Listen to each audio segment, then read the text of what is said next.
New at 11, a Portsmouth City Councilman threatened during a copper burglary this morning. It was a startling discovery at Old Craddock High School. Now police are searching for the suspect, who they say they have a clear image of. 10 News Side's Liz Palka is at Portsmouth Police Department to explain it all. Liz? Well, Nicole, Danny Meeks serves on Portsmouth City Council, but his company is about to demolish Old Craddock High School and develop that property. Well, he and one of his employees were walking through the building this morning when they ran into someone who wasn't supposed to be there.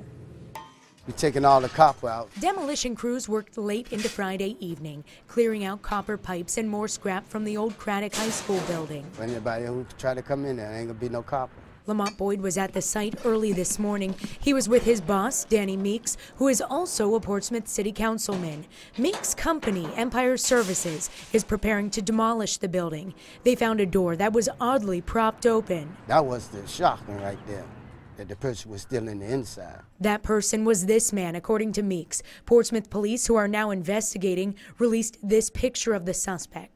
Notice the crowbar in hand. That's what he threatened Meeks with as soon as he was caught. When we first went in, he had the crowbar in his hand, and he raised it up, so Danny bagged up, and I bagged out. Project manager Bill Underwood says this man and whoever he was working with stole $2,000 to $4,000 worth of copper wiring. He said they were most likely in there for hours until about 11 this morning. They took everything out of here, nothing left at all.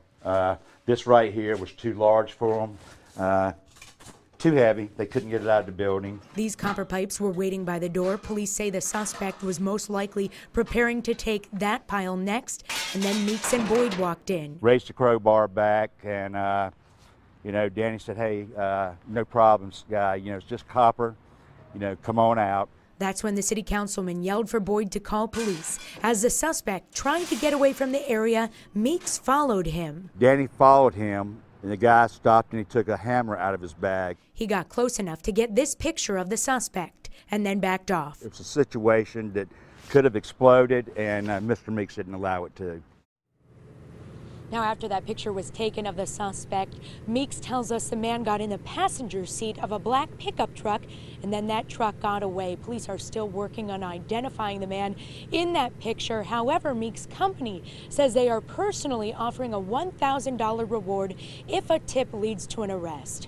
Live in Portsmouth, I'm Liz Palka, 10 on your side.